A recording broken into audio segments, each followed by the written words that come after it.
Hey everyone, it's Julie. Today we'll be making cheesecake brownies. These were fudgy and cheesy. They were delicious.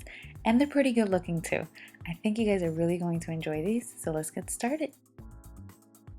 Alright, so first thing we're going to do is add some salt and cocoa powder to the all-purpose flour. Give it a whisk, and then we're just going to set this aside. This is a double boiler. You take a saucepan with some water, place a bowl over it, and the steam from the water will melt the chocolate and butter. I'm using dark chocolate and unsalted butter. This is my favorite way of melting chocolate.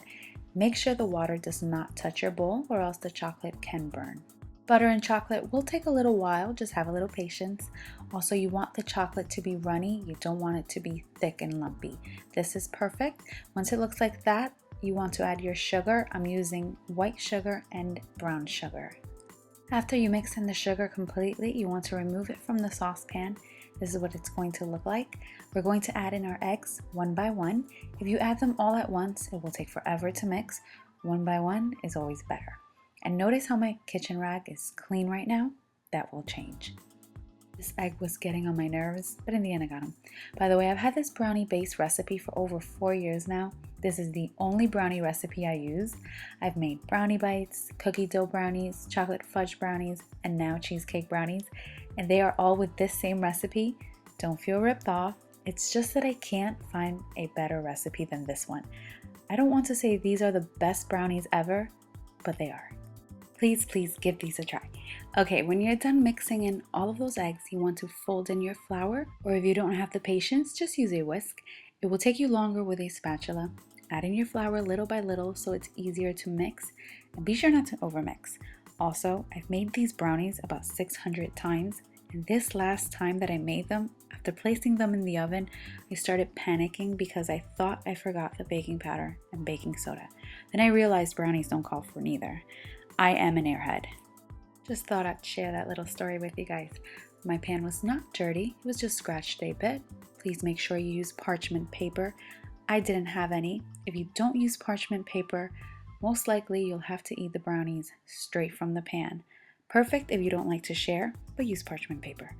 You want to pour almost all of the brownie batter, but leave about half a cup of brownie batter for the top and spread everything out evenly.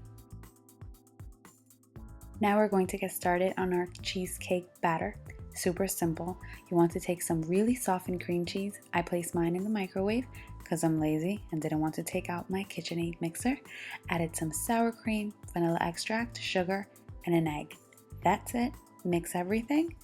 And I've called myself lazy and an airhead. I just realized that. I need to take it easy. By the way, whenever I make brownies or red velvet cake, I make a mess. My dirty kitchen rag, I did not notice it till now, but it was too late. Alright, so your batter's not going to be super smooth, but that's okay. It will bake perfectly.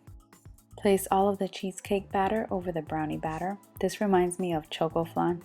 Spread it out evenly. And remember the half cup of brownie that we saved earlier? You want to take a spoon and place dollops like this. Love the word dollop.